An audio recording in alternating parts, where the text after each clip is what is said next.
नमस्कार दोस्तों, मैं मोहित कपूर जग्गू का संस्थान जयपुर से आपका पुनः स्वागत करता हूं ज्योग्राफी सीरीज़ के सुबह के लेक्चर के साथ। और जैसा कि मैं आपको अलग अलग टॉपिक पढ़ा रहा था, इसमें अभी हमारा वर्ल्ड ज्योग्राफी का फिजिकल पार्ट चल रहा था। उसके अंदर मैंने आपको महासागर बताए थे और फिर सागर बताए थे। तो आज मैं आपके सामने सागर महासागरों से रिलेटेड क्वेश्चन लेकर आया हूँ। बहुत ही जनरल क्वेश्चन है, बहुत ही ईजी क्वेश्चन है और आपकी बहुत सारी परीक्षाओं में पूछे जाते हैं। यदि आपने मेरा महासागर या सागर वाला वीडियो नहीं देखा है तो पहले उसको देखें और उसको देखने के बाद यहाँ पर आएँ। पहले क्वेश्चन डायरेक्ट सॉल्व करने का प्रयास न करें। हमेशा आपकी ये अप्रोच होनी चाहिए कि जो थ्योरेटिकल पार्ट है उसको पहले अच्छे से पढ़ें और उसके प्रैक्टिस के रूप में अब ऑब्जेक्टिव करें। आप कभी भी दिमाग में ये माइंडसेट ना करें कि डायरेक्ट ऑब्जेक्टिव पढ़ लूँ और उसको रट लूँ और एग्जाम में सीधे आ जाएंगे, तो आप कभी भी सफल नहीं हो पाएंगे और यदि होंगे भी तो बहुत ही मार्जिन से होंगे। तो दोस्तों शुरू करते हैं आज का वीडियो। देखो, आप देख पा रहे हैं कि आज जो महासागर वाला टॉपिक है उससे रिलेटेड हमने यहाँ पर क्वेश्चंस रखे हैं और उन क्वेश्चंस को आपको मैं सॉल्व कराने की कोशिश करूंगा। देखिए दोस्तों, यहाँ पर सबसे पहला है कि विश्व का सबसे बड़ा महासागर कौन सा है। तो मैंने आपको जब महासागर पढ़ाए थे, मैंने बोला था वैसे महासागर 5 हैं, कुछ ऑथर्स महासागरों की संख्या 4 मानते हैं। और एक चीज मैंने यहाँ पर आपको बताई थी कि विश्व का सबसे बड़ा महासागर भी प्रशांत महासागर है और विश्व का सबसे जो गहरा महासागर है वो भी प्रशांत महासागर है। और जल के आयतन की दृष्टि से भी बात करेंगे तो भी प्रशांत महासागर है। तो बिल्कुल सिंपलेस्ट क्वेश्चन है। इस तरह का जब भी क्वेश्चन आता है तो कोई कंडीशन फॉलो नहीं होती, सिंपल आपका एक आंसर होता है। कौन सा हो गया? ए, प्रशांत महासागर। प्रशांत महासागर को दोस्तों पैसिफिक ओशियन भी कहते हैं। और प्रशांत महासागर जो है उसके पूर्व दिशा की तरफ देखेंगे, ध्यान से सुनना भाई। आपसे पूछा था प्रशांत महासागर को किस किस तरह से देख सकते हैं। तो अगर ये प्रशांत महासागर ये देखो इस तरह से हो गया, तो यहाँ कौन सा महाद्वीप है? उत्तरी अमेरिका, नॉर्थ अमेरिका। नीचे कौन सा महाद्वीप है? दक्षिणी अमेरिका यानी साउथ अमेरिका। यहाँ पर कौन सा महाद्वीप हो गया आपका? एशिया। और यहाँ पर कौन सा महाद्वीप हो गया आपका? ऑस्ट्रेलिया। तो इस तरह से इन 4 महाद्वीपों के मध्य में आपका कौन सा है? प्रशांत महासागर है। और अगर मैप को अगर हम पूरे ग्लोब की दृष्टि से देखते हैं तो विश्व को चारों तरफ से किस महासागर ने घेर रखा है? प्रशांत महासागर। ठीक है दोस्तों, आगे चलते हैं नेक्स्ट क्वेश्चन पे। विश्व का सबसे छोटा महासागर कौन सा है? यह आपसे पूछ रहा है कि विश्व का सबसे छोटा महासागर बताओ। तो देखो, आपको इन चारों में से बताना है। आपको कंफ्यूजन हो सकता है अंटार्कटिक महासागर और आर्कटिक महासागर में, पर यहाँ ऐसा कोई कंफ्यूज होने की जरूरत नहीं है। दोनों साथ नहीं दिए भी होते हैं, दिए भी हो तब भी आपका आंसर वही होगा। सबसे छिछला यानी सबसे कम गहरा और सबसे छोटा महासागर यानी क्षेत्रफल की दृष्टि से केवल और केवल 1.5 करोड़ वर्ग किलोमीटर का जो महासागर है, ये महासागर कौन सा है? आर्कटिक महासागर है। आर्कटिक महासागर के किनारे किनारे जो बसा हुआ देश माना जाता है वो दुनिया का सबसे बड़ा देश माना जाता है।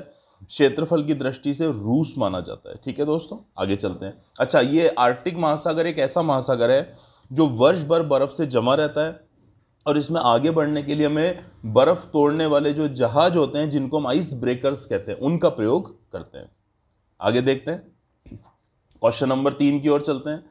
निम्नलिखित में से किस महासागर को छिपता हुआ महासागर कहा जाता है? अब दोस्तों ये भी ध्यान रखना, आपको छिपता हुआ महासागर कौन सा होगा?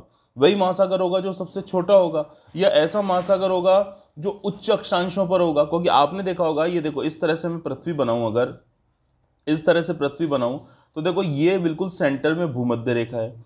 जैसे जैसे मैं ऊपर की तरफ जाऊंगा वैसे वैसे देखो यहां से व्यास कम होता जा रहा है और इसी लोकेशन पे कौन सा महासागर ऊपर की तरफ बसा हुआ है? आर्कटिक महासागर। तो इसका जो कुछ भाग है वो तो बर्फ से जमा रहता है, कुछ एरियाज के बहुत ही चौड़े हैं, कुछ एरियाज के सकड़े हैं, उच्च अक्षांशों पर स्थित है, इसलिए अपने विस्तार को पूरी तरह से ऑक्यूपाई नहीं कर पाता। इसलिए एक उपनाम के रूप में हम आर्कटिक महासागर को छिपता हुआ महासागर कहते हैं। ठीक है, आगे बढ़ते हैं। क्वेश्चन नंबर 4 को देखते हैं हम, क्या बोल रहा है क्वेश्चन नंबर 4। निम्नलिखित में से किस महासागर की प्रमुख विशेषता प्रवाल भित्ति है? अब ये दोस्तों मैंने कई लेक्चर्स में आपको बताया भी होगा। प्रवाल भित्तियां क्या होती है? इनको बोलते हैं कोरल रीफ्स, यानी एक प्रकार की मूंगे की चट्टानें होती है और जैव विविधता की दृष्टि से मोस्ट इंपॉर्टेंट चट्टानें मानी जाती है। अब यहां पर बात होती है कि प्रवाल भित्ति सबसे ज्यादा कहां पाई जाएगी। तो आपको पता है दुनिया की सबसे बड़ी प्रवाल भित्ति को हम क्या कहते हैं? Great barrier reef. कौन सी हो गई? ग्रेट बैरियर रीफ हो गई। और ग्रेट बैरियर रीफ ऑस्ट्रेलिया के उत्तर पूर्वी तट पर पाई जाती है। महासागर कौन सा पड़ता है? प्रशांत पड़ता है। ऐसे ही दुनिया में कई ऐसे देश हैं जिनके, या कई ऐसे द्वीप या द्वीप समूह हैं जिनके आसपास प्रवाल भित्तियां पाई जाती है, और इसमें से अधिकांश जो है वो प्रशांत महासागर में है। इसलिए जब भी प्रवाल भित्ति का क्वेश्चन आ जाए तो बिना सोचे समझे आपको अपना आंसर कौन सा लिखना है? प्रशांत महासागर। ठीक है दोस्तों, जैसे जैसे आपने देखा है ग्लोबल वार्मिंग बढ़ रही है, तो ग्लोबल वार्मिंग के कारण ये टेम्परेचर भी लगातार क्या होता जा रहा है? कम होता जा रहा है, और टेम्परेचर लगातार बढ़ता जा रहा है पृथ्वी का, और उससे ये प्रवाल भित्तियां भी नष्ट हो रही है। ठीक है, आगे चलते हैं। क्वेश्चन नंबर 5 को देखेंगे। विश्व के 4 बड़े महासागरों में कौन शामिल नहीं है? अब यहां पर आपको बिल्कुल सिंपल क्वेश्चन बना दिया। ठीक है, अगर आपको 4 महासागर दिए हुए होते तो मैंने आपको क्रम में बता रखा है लेक्चर में, प्रशांत महासागर, अटलांटिक महासागर, हिंद महासागर और आर्कटिक महासागर। ठीक है, और बाद में कौन सा हो गया? अंटार्कटिक हो गया। अब यहां महासागरों में शामिल नहीं है, तो आपको पता है प्रशांत महासागर एक महासागर है, अटलांटिक भी महासागर है, हिंद भी महासागर है, जबकि भूमध्य सागर एक सागर माना जाता है। मैं बता दूं यहां पर भूमध्य सागर मुख्य रूप से यूरोप और अफ्रीका महाद्वीप के बीच में बसा हुआ है। ठीक है, भूमध्य सागर जो है उसको मेडिटेरियन सी भी कहते हैं, भूमध्य सागर को रूम सागर भी कहते हैं, और राजस्थान में और भारत के पश्चिमोत्तर भाग में सर्दियों में जो हल्की वर्षा होती है जिसको मावट कहते हैं, वो कराने में इस भूमध्य सागर का महत्वपूर्ण योगदान माना जाता है। ठीक है, और इसी भूमध्य सागर में एक जल संधि है, ये जल संधि आपके परीक्षा में पूछी जाती है कि भूमध्य सागर में कौन सी जल संधि है, तो इसी भूमध्य सागर में एक जल संधि है जिसे बोलते हैं जिब्राल्टर जल संधि। ओके, जो यूरोप और अफ्रीका के बीच है, या फिर आप बोल सकते हैं स्पेन और मोरक्को के बीच मानी जाती है। ठीक है, आगे चलते हैं नेक्स्ट क्वेश्चन पे। अगला क्वेश्चन, छठा क्वेश्चन बोल रहा है कि विश्व की सबसे गहरी खाई मैरियाना ट्रेंच किस महासागर में? तो निश्चित रूप से ये प्रशांत महासागर में, मैंने आपको लेक्चर में पढ़ाया था। एक और बात बता दूं, मैरियाना ट्रेंच कौन से देश के अंतर्गत आती है? तो ये आती है दोस्तों फिलीपींस के अंतर्गत। ठीक है, और यहीं पर मैरियाना ट्रेंच में भी एक पॉइंट है, वो दुनिया का सबसे गहरा पॉइंट माना जाता है, जिसकी लगभग जो गहराई है वो 11,022 मीटर है। कंफ्यूज नहीं होना है, मैंने आपको पहले भी कहा था कि जो कई बुक्स है उन कई बुक्स में आपको ये 11,033 मीटर भी मिल सकती है। इसमें दिमाग नहीं लगाना, आपको कॉन्सेप्ट ध्यान रखने, और साथ साथ में क्या करना है, मैरियाना ट्रेंच का मतलब होता है खाई, जो दुनिया की भी सबसे गहरी खाई है और प्रशांत महासागर की भी सबसे गहरी खाई है। मोस्ट इंपॉर्टेंट क्वेश्चन परीक्षा की दृष्टि से। ठीक है, आगे चलते हैं, क्वेश्चन नंबर 7 पे चलते हैं। अब देखो, इस तरह के क्वेश्चन भी कई बार आपसे पूछे जाते हैं कि भाई इनको क्रम में लगाओ, तो मैं बता देता हूं। देखो, क्षेत्रफल के अनुसार महासागरों का सही अवरोही क्रम है, आरोही नहीं करना, अवरोही करना है। यानी सबसे पहले आपको ऊपर कौन से महासागर को रखना है? सबसे पहले जो आपको महासागर को रखना है वो बड़े महासागर को रखना है, और सबसे नीचे आपको जिस महासागर को रखना है वो सबसे छोटे महासागर को रखना है। तो आप देखो, दुनिया का सबसे बड़ा महासागर कौन सा है? प्रशांत महासागर है। प्रशांत महासागर के बाद भाई, प्रशांत महासागर का क्षेत्रफल कितना है? 16.5 करोड़। प्रशांत महासागर का क्षेत्रफल कितना है? 16.5 करोड़। ठीक है, तो ये ध्यान रखना है आपको। अटलांटिक महासागर का क्षेत्रफल कितना है? 8 करोड़। हिंद महासागर का क्षेत्रफल कितना है? 7.5 करोड़। और आर्कटिक का कितना है? 1.5 करोड़। तो ये देखो, चारों जो ऑप्शन नंबर पहला है ये महासागरों का सही अवरोही क्रम है। यानी सबसे पहले प्रशांत महासागर, उसके बाद अटलांटिक, उसके बाद हिंद, और उसके बाद आर्कटिक महासागर हो गया। ठीक है दोस्तों, आगे बढ़ते हैं। एक बिल्कुल फैक्चुअल क्वेश्चन है, इस प्रकार के फैक्चुअल क्वेश्चन भी आपसे पूछे गए हैं। जैसा मैंने अभी आपको बताया था कि महासागरों की सर्वाधिक गहराई मीटर में कितनी है, तो आपसे जनरली ये पूछ रहा है कि दुनिया में सबसे गहरा बिंदु कौन सा है। तो यहां 11,022 ऑप्शन में नहीं है, तो उसका सबसे नजदीकी कौन सा हो गया? आपका 11,033 हो गया, जो मैंने अभी आपको बताया था, मैरियाना ट्रेंच। और ये ध्यान रखना, आप जल्दीबाजी में मत करना, आपको 11,033 या 11,022 से ज्यादा ये देखना है कि उसकी इकाई क्या दे रखी है। तो इकाई कहीं मीटर में की जाएगी और कुछ नहीं दे रखी हो, तो ये मीटर आपको आगे क्या करना है? चेक करना है। आगे बढ़ते हैं, अगला क्वेश्चन है, महासागरों की औसत गहराई कितनी है? दुनिया के सारे महासागरों का औसत निकालना है, तो दुनिया का सबसे गहरा महासागर प्रशांत महासागर, दुनिया का दूसरा सबसे गहरा महासागर हिंद महासागर, दुनिया का तीसरा सबसे गहरा महासागर अटलांटिक महासागर जिसे अंध भी कहते हैं, और दुनिया का चौथा गहरा महासागर आर्कटिक महासागर। तो इनका एवरेज निकालेंगे तो एक एवरेज आता है आपका 3800 मीटर। मोस्ट इंपॉर्टेंट फैक्चुअल, महासागरों की पृथ्वी पर जो औसत गहराई है, एवरेज जो निकली है, कहीं कम है कहीं ज्यादा है, ठीक है, 3800 मीटर। आगे बढ़ते हैं, क्वेश्चन नंबर 10 पे आते हैं।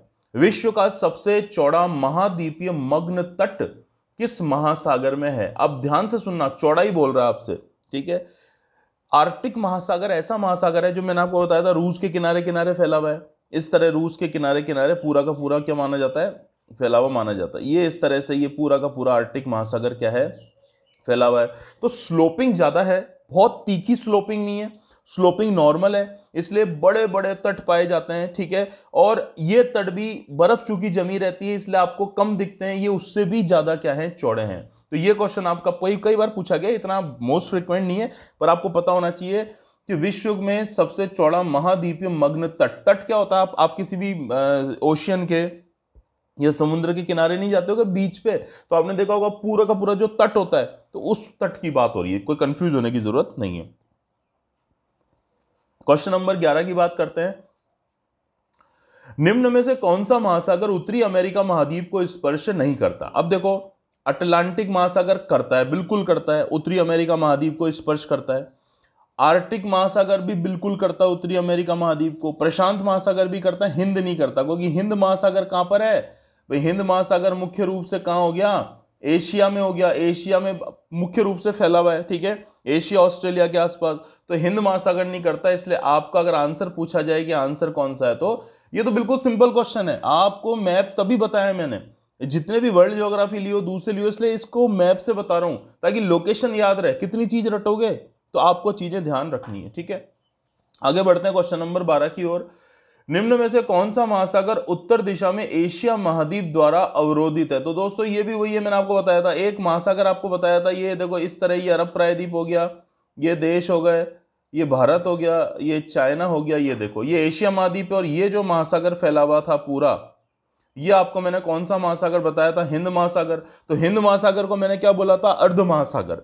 यानी ये महासागर ऐसा है जो 3 दिशाओं से तो खुला है पर उत्तर दिशा से अवरोधित है। तो इसका सही आंसर कौन सा है आपका? हिंद महासागर। तो 12वें का आंसर हो गया आपका डी। आगे बढ़ते हैं, क्वेश्चन नंबर 13 पे आते हैं।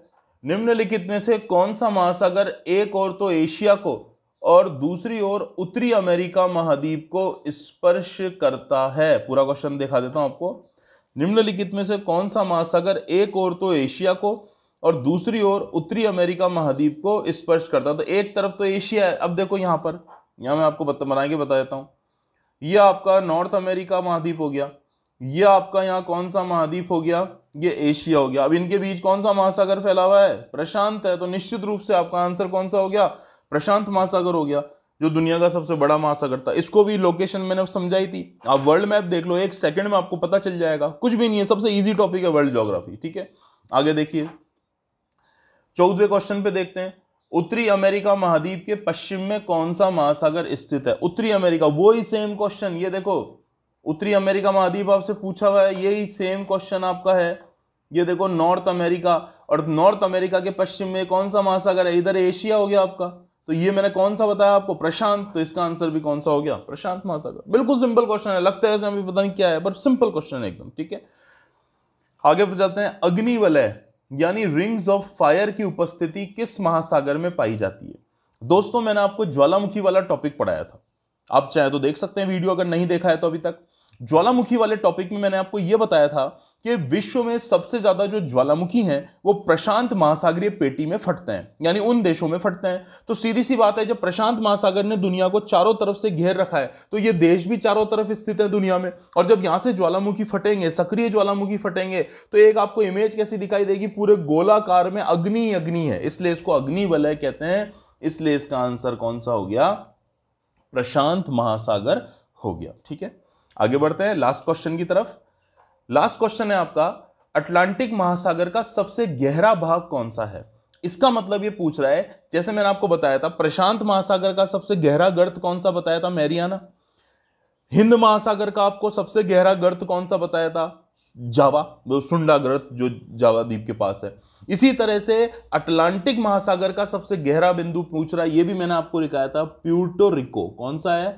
Puerto Rico. ठीक है, प्यूर्टो रिको उत्तरी अमेरिका महाद्वीप में जो आपके वेस्ट इंडीज वाले देश हैं उनमें पड़ता है, तो आपको ध्यान रखना है। ठीक है, तो दोस्तों सिंपल सिंपल क्वेश्चन है, छोटे छोटे क्वेश्चन है, डेली डेली प्रैक्टिस करेंगे तो 5-6 महीने में बहुत ही सशक्त तैयारी हो जाएगी। वैसे भी आपके इस कोरोना काल में भी कोई खास एग्जाम होने नहीं है, और जिनकी डेट दी है वो भी डेट आगे जाएगी, तो आप इनको बहुत अच्छे से प्रैक्टिस करो, ताकि एकदम से जब आपके ये लॉकडाउन खुले या जब स्थिति थोड़ी सामान्य हो, तब आप एग्जाम में एकदम से सेलेक्ट हो जाओ और वहां आपको वापस से तैयारी बार बार नहीं करनी पड़े। तो आप प्लीज इसके साथ जुड़े रहिए, लाइक करें, शेयर करें, सब्सक्राइब करें, अपने दोस्तों को भी करवाएं।